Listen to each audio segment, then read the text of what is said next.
De Césarée à Golgotha, de la révélation à l'accomplissement.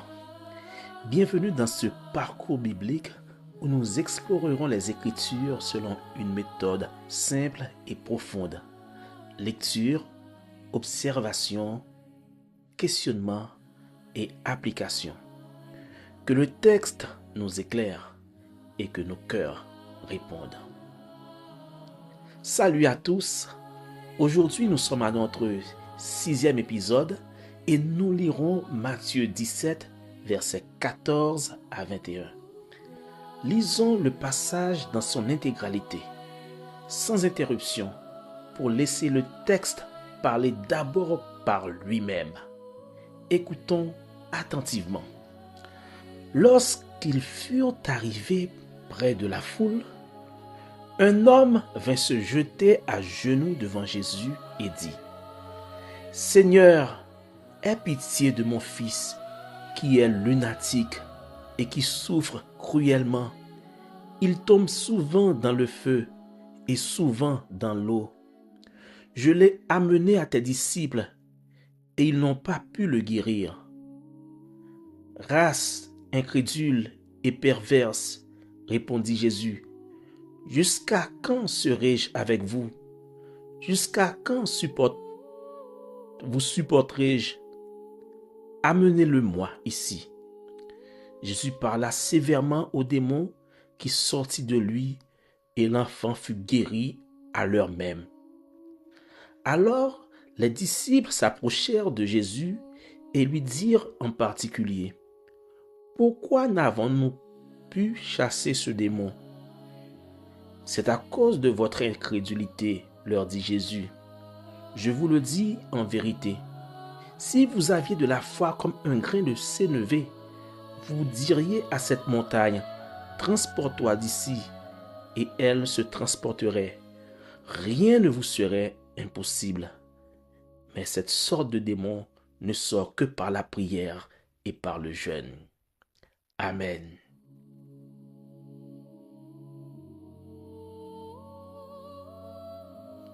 Après la lecture de ce texte, il est bon de faire quelques observations. La première observation, c'est que l'événement est situé dans le temps. Il est écrit « lorsqu'ils furent arrivés près de la foule ». Alors c'est étonnant. Au commencement du chapitre 17, ce que nous voyons que Jésus se met à part avec 3 de ses disciples.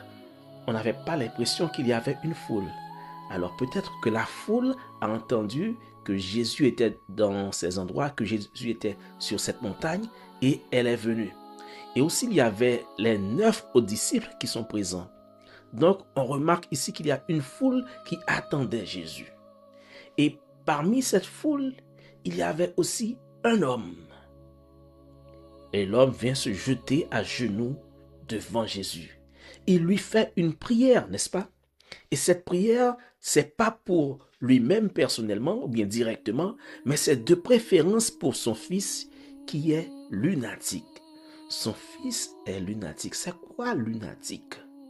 Alors, dans le sens moderne de lunatique, c'est quelqu'un qui change d'humeur à tout moment et quelqu'un sur qui on ne peut pas vraiment compter parce que il est pratiquement imprévisible. Mais dans le sens qui est mentionné dans Matthieu, c'est dans le sens ancien parce qu'il y avait cette maladie que de nos jours on appelle les crises d'épilepsie. Cette maladie-là, les gens l'attribuaient à la lune. Et vous pouvez bien voir dans les détails de Matthieu, on décrit la situation de cet enfant qui est malade. Parce que de nos jours, dans le sens moderne du mot lunatique, c'est pas une maladie. Mais dans le temps de Jésus, c'était une maladie qu'on appelait et de la même façon parce qu'on pensait que ça avait rapport à la lune. Et voyez bien, il souffre cruellement, il tombe souvent dans le feu et souvent dans l'eau. Ça, c'est une crise d'épilepsie qu'a cet enfant. Nous observons aussi quelque chose, c'est que l'homme, pendant qu'il fait cette prière, il donne des détails il parle d'un premier recours qu'il a. Effectivement, il dit, je l'ai amené à tes disciples et ils n'ont pas pu le guérir. Alors il faut bien voir de quels disciples. Est-ce des 12? Non, il ne peut pas s'agir des 12 parce qu'il y avait 3 qui étaient avec Jésus. Et ces 3-là, nous les retrouvons au verset 14 parce qu'ils furent arrivés près de la foule. Ils étaient avec Jésus. Donc les 9 autres disciples n'ont pas pu le guérir. Alors Jésus a répondu, qu'est-ce qu'il a dit? Certes, Jésus est toujours ému de compassion lorsque quelqu'un souffre. Mais dans cette situation, nous voyons qu'il reprend des gens. Et on va voir qui est-ce qu'il reprend. Il dit, race incrédule et perverse. Alors, il parle à qui? Alors, on doit réfléchir pour voir à qui est-ce que Jésus parle. Est-ce qu'il parle à l'homme? Est-ce qu'il parle à l'enfant? Est-ce qu'il parle à la foule? Est-ce qu'il parle aux disciples? Et qu'est-ce qu'il dit? Jusqu'à quand serai-je avec vous? Jusqu'à quand vous supporterai-je? Amenez-le-moi ici. Alors, il paraît bien qu'il s'agit des disciples. Parce qu'il dit, jusqu'à quand vous supporterai-je? Pourquoi dois-je être toujours en support avec vous? Vous devez être capable de faire cela. Vous devez être capable de guérir cet enfant-là. Et il dit, amenez-les-moi. Jésus parla sévèrement aux démons. Waouh! Là, il y a quelque chose aussi. Nous voyons que c'est un enfant qui est malade, qui souffre cruellement, mais Jésus identifie qu'il s'agit d'un démon.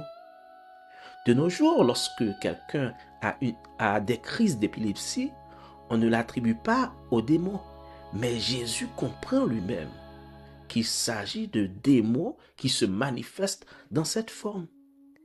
Ainsi, il a parlé aux démons sévèrement et il a ordonné aux démons de sortir et l'enfant fut guéri à l'heure même. Maintenant, lorsque nous continuons au verset 19, nous voyons une démarche des disciples. Les disciples vont avoir une démarche un peu privée avec Jésus. Les disciples s'approchèrent de Jésus et lui dirent en particulier, pas en présence de la foule, parce qu'ils voulaient savoir ce qui venait de se passer. Et ils ont posé cette question, pourquoi n'avons-nous pu chasser ce démon? Pourquoi? Alors Jésus-Christ va répondre et il va donner les raisons qui ont fait, les raisons, excusez-moi, qui ont permis que le démon soit resté malgré qu'ils aient essayé eux-mêmes. La réponse, il a dit, c'est à cause de votre incrédulité. Alors notez cela. Jésus répond que les disciples n'ont pas pu chasser le démon à cause de leur incrédulité. Et il continue de dire, si vous avez la foi comme un grain de sénévé, vous diriez à cette montagne, transporte-toi d'ici, là, et elle se transporterait. C'est-à-dire, la foi permet d'avoir des miracles extraordinaires, des miracles surnaturels, parce que déplacer une montagne, c'est pas quelque chose qui se fait. Un homme ne peut pas vraiment déplacer, mais Jésus a exagéré pour montrer que avec une foi aussi petite qu'un grain de sénévé, un grain qui est assimilable à un grain de riz, qui est aussi petit qu'un grain de riz. Alors Jésus dit, si vous avez une foi assez petite qu'un grain de sénévé, vous pourriez faire de grands miracles. Alors voilà ce qu'il voulait dire. Et il continue de dire, rien ne vous serait impossible. Et c'est Jésus qui l'a dit, rien n'est impossible à celui qui a assez de foi à celui qui n'est pas incrédule. Donc Jésus a reproché à ses disciples leur incrédulité. Et il termine, il dit, mais ces sortes de démons ne sortent que par la prière et par le jeûne. Alors pourquoi la prière et le jeûne? Il a déjà dit qu'ils n'ont pas assez de foi. Il leur a déjà reproché leur incrédulité, n'est-ce pas? Mais il précise, il dit, cette sorte de démon ne sort que par la prière et par le jeûne. Est-ce que cela voudrait dire que lorsque quelqu'un a un démon, on devrait venir avec cette personne et organiser des séances de prière et de jeûne? Non. Rappelez-vous, Jésus a déjà donné la cause. Il a dit à cause de l'incrédulité.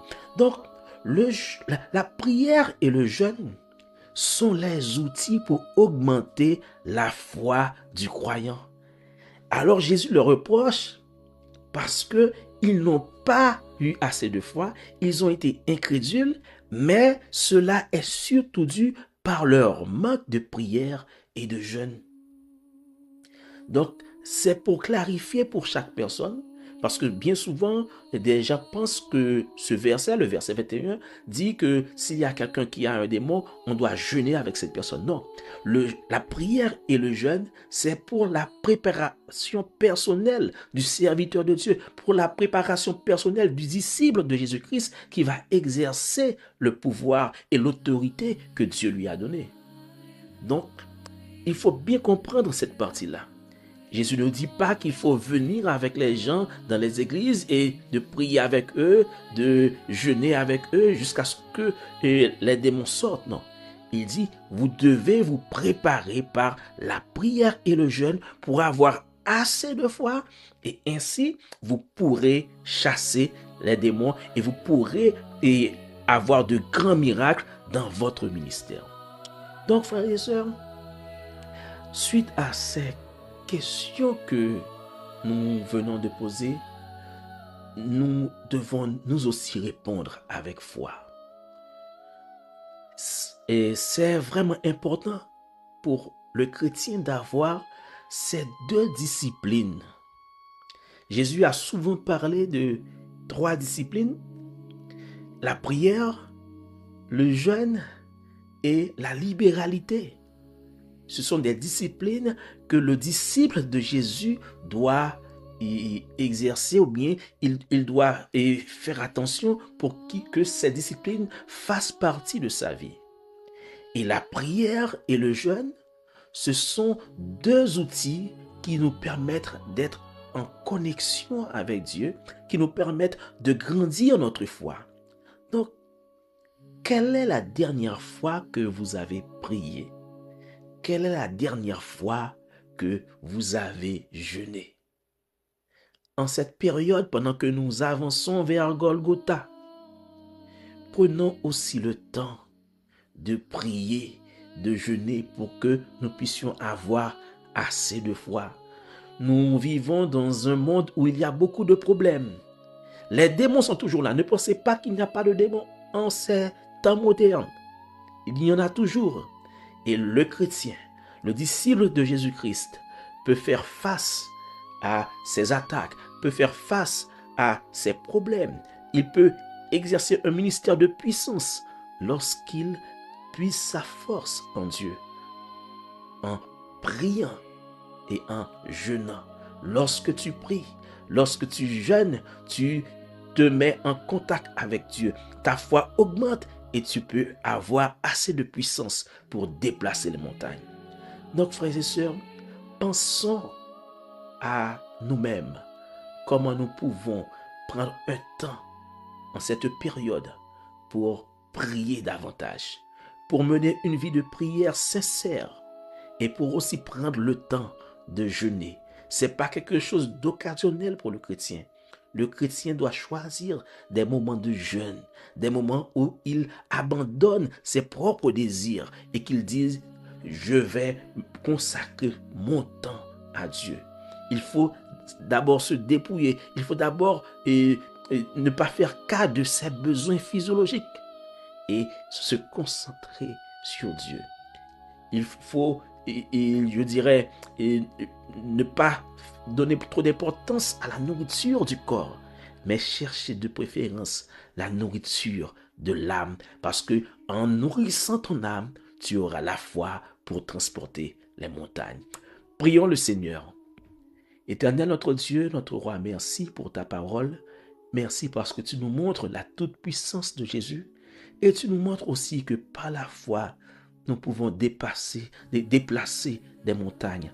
Merci Seigneur pour cette parole que tu nous as donnée et merci parce que tu nous indiques aussi que par la prière et par le jeûne, nous pouvons avoir une foi qui est beaucoup plus grande ou bien une foi qui est suffisante pour déplacer les montagnes, pour faire de grands miracles en ton nom.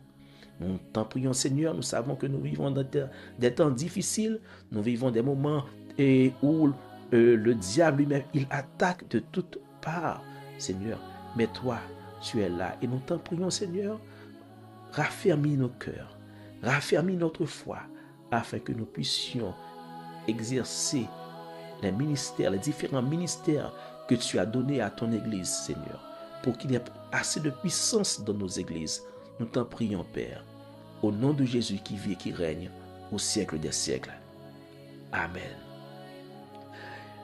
Merci, nous espérons que ce moment a été un moment béni et que de votre côté, vous la partagez aussi, vous partagez la vidéo avec des amis et nous nous excusons pour le temps que nous avons pris et nous nous arrangerons. Nous savons que, on dit souvent que les habitudes sont une seconde nature. C'est ce qui fait que aujourd'hui encore, on a pris assez de minutes, beaucoup trop de minutes, et nous allons essayer davantage d'être plus concis. Et nous vous prions de nous excuser en ce jour et nous vous donnons rendez-vous et à demain Dieu voulant pour le 7e épisode. N'oubliez pas, nous sommes toujours en route vers Golgotha. De Césarée à Golgotha, de la révélation à l'accomplissement. Que le Seigneur vous bénisse.